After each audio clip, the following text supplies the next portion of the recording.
कि होए भरे को सुत बुरो और भले बुरे ते होए। दीपक ते काजल पड़े और कमल कीचते होए। दीपक देखने में सुंदर दिखता है लेकिन उससे काजल बनता है और कीचड़ में कमल खिल जाता है। आज हिरण्यकश्यप के कीचड़ रूपी दैत्य वन में भगवान के भक्त प्रहलाद जी महाराज का प्रादुर्भाव हो जाता है। नन्हे से प्रहलाद जी महाराज जैसे ही नगरी में पिताजी की में घूमने के लिए गए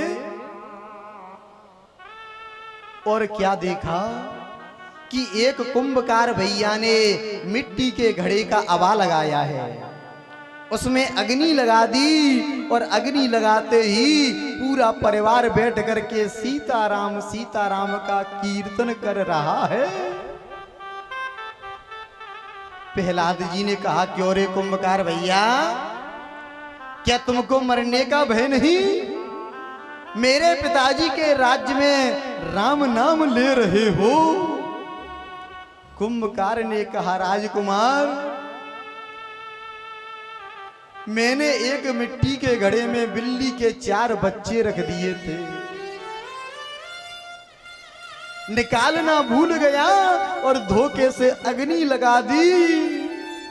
अब परमात्मा के नाम का कीर्तन कर रहा हूं कि हे प्रभु, बिल्ली के बच्चों पे आंच नहीं आए। प्रहलाद जी ने कहा, क्यों रे कुंभकार, क्या राम नाम लेगा तो बिल्ली के बच्चे बच जाएंगे?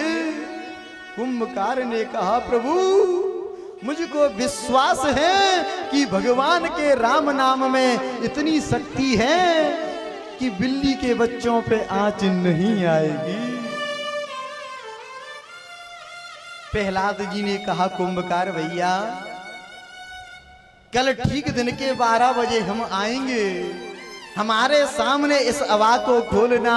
अगर बिल्ली के बच्चे बच गए तो तुम भी बच जाओगे, और अगर बिल्ली के बच्चे जल गए तो तुमको भी मैं परिवार के फांसी पे चढ़ा दिया जाएगा। बेचारे प्रहलाद जी महाराज इतना कह करके चले गए। कुंभकार भैया को रात्रि में नींद नहीं आई। पूरा परिवार भगवान के पास जाकर के कहता है, हे प्रभु,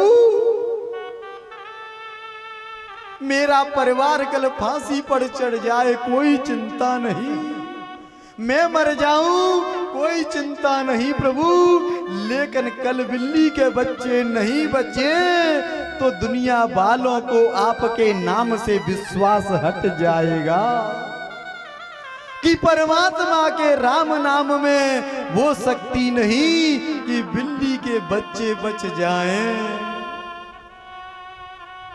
रात को नींद नहीं आई। जैसे ही प्रातः काल हुआ, प्रहलाद जी महाराज आए और जैसे ही मिट्टी के घड़ों के अवा को खोला और खोलते ही प्यारे, उस बिल्ली के बच्चे के घड़े की तो बात छोड़ो, बगल वाले 4 घड़ों पे आंच तक नहीं आई। क्यों कि जाको राखे साइया और मार न सकी है कोई, और बाल नबा को कर सके जो जग बेरी हो। प्यारे, जिसको परमात्मा बचाना चाहे भला उसको कौन मार सकता है? एक बार विश्वास हो जाए परमात्मा के प्रति। अपने उत्तर प्रदेश का जिला इटावा है, लखना तहसील के पास में एक गांव है, वहां पे एक हनुमान जी महाराज का मंदिर था। पुराना खंडर पड़ा हुआ था। उस गांव में मुसलमान भैया था एक, उसने सोचा कि हिंदू बड़े धर्मात्मा आस्तिक होते हैं, क्यों ना इस हनुमान जी के मंदिर को चेता लिया जाए हर शनिवार को मंगलवार को प्रसाद चढ़ेगा, चढ़ोतरी होगी, खर्चा पानी चलता रहेगा। उस मुसलमान भैया ने सफाई की। सफाई करने के बाद में जैसे ही पूजा करने लगा और उसने प्रचार कर दिया कि हमारे हनुमान जी साक्षात भोग पाते हैं। हनुमान जी के मंदिर के अंदर में 4 चूहे पाल लिए और आधी रोटी रखता, पट बंद करता, चूहे उठा करके ले जाते। उसने प्रचार कर दिया कि हमारे हनुमान जी भोग पाते हैं और इस कलयुग में चमत्कार को नमस्कार है। हजारों की भीड़ हो गई, लाइन लग गई। उस मुसलमान भैया का चकाचक आनंद हो रहा था। जैसे ही राजा को मालूम पड़ा कि इस कलयुग में हनुमान जी साक्षात भोग पाते हैं, अब धीरे धीरे परिवार बढ़ गया चूहों का। 1 रोटी रख दे गायब, 2 रोटी रख दे गायब, हजारों चूहे हो गए। राजा को जैसे ही मालूम पड़ा, राजा बैठ करके जैसे ही आया हाथी पर और राजा ने कहा, क्यों रे पुजारी, तुम्हारे हनुमान जी भोग पाते हैं कि हाँ राजन, मेरे हनुमान जी भोग पाते हैं। राजा ने कहा कि हम आज 51 किलो लड्डुओं का देसी घी का भोग लगाएंगे और अगर तुम्हारे हनुमान जी ने लड्डुओं का भोग पा लिया तो तुम जिंदा रहोगे और अगर भोग नहीं पाया तो मार दिए जाओगे। अब पुजारी ने सोचा कि 1-2 रोटी रख देते तो चूहा खा जाते थे, लेकिन 51 किलो लड्डू तो चूहों की बात छोड़ो, हम भी नहीं पा पाएंगे, क्या करें। तो राजा से बात बनाई कि राजन, हनुमान जी भोग पा तो लेंगे लेकिन थोड़ा समय लगेगा। क्या कि 1 रात लगेगी। राजा ने पटबंद करवाए और मंत्री को दरवाजे पे कर दिया खड़ा। हनुमान जी के मंदिर के सामने इस कलकाल में, और वही मुसलमान पुजारी हनुमान जी के मंदिर में जाकर के कहता है, प्रभु अतुलित बलधामम हेम शैलाभदेहम धनुजवन ग्रसानम ज्ञानिनाम अग्रगण्यम सकल गुण निधानम वानराणाम धीसम रघुपति प्रिय भक्तम बात जातम नमामि। हे प्रभु,